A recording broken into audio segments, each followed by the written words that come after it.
Well, switching gears now, social, political, cultural, and environmental issues will all be highlighted during the 13th annual Utopia Film Festival this year in Greenbelt. Sounds super cool. Joining us now to talk about it is Chris Haley, the director of the festival. How are you? I'm very good. Thank you. Thank you, Denise. Thank you, Patricia, for having me on here today. Absolutely. Hello, America. Absolutely. Can you just start off by telling us about the film festival and a little bit background on it? Okay, well, this is our 13th year. We began in Greenbelt, Maryland at the old PG Theater, which has had some renovations, which are wonderful things to see if you haven't been there. I mean, that in and of itself is something worth to go for.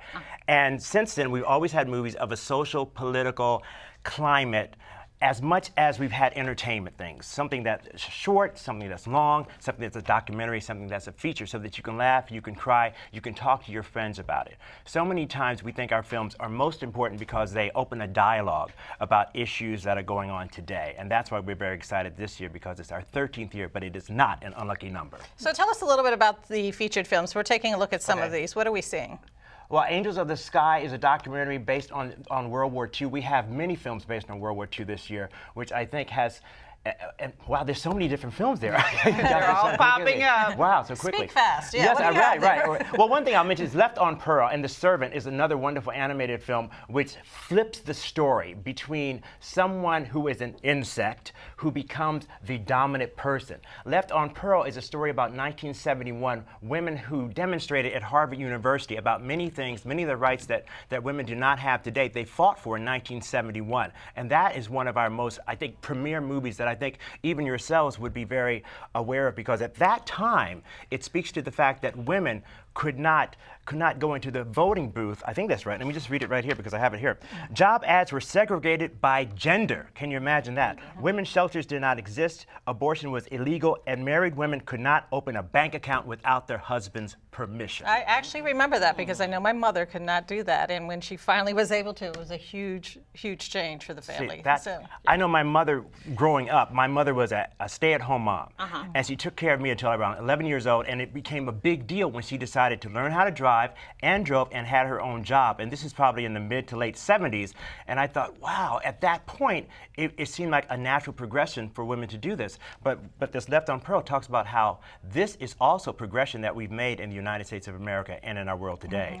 And Chris, a lot of those films, again, we're taking a look at the sort of short versions of them right there.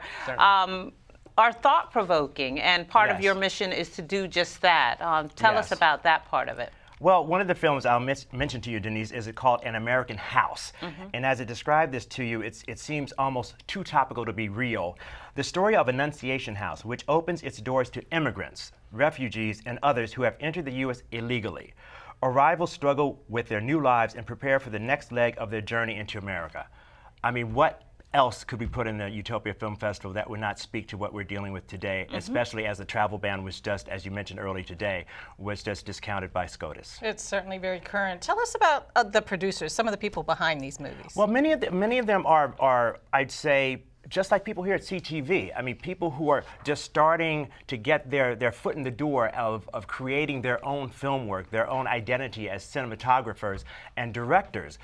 But they have a sense of a responsibility, a sense of dedication, a sense of social awareness that they want to express through film and through video. And that's one of the, I think almost all of them have that love of expression and also the love of being appreciated by an audience. Fabulous. And in terms of audience, sort of what demographics do you generally see? It's wide open. We have a youth program that's going to be early on, I think Saturday and Sunday morning. One of our filmmakers named Angela Merkel, I think her name is, Angela Merkel. No, actually, I think she's a government official. Right? Yeah. Well, you know, she started young. No, Alexandra Nickel, her movie In the Garden has won an international award, and her movie is going to be shown.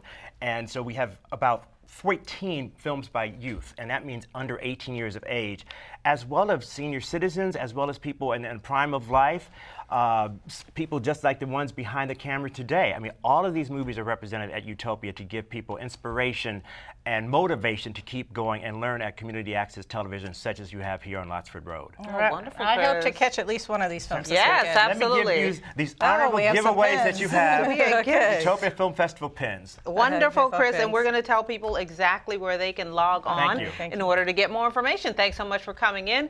It would be utopiafilmfestival.org. So check it out.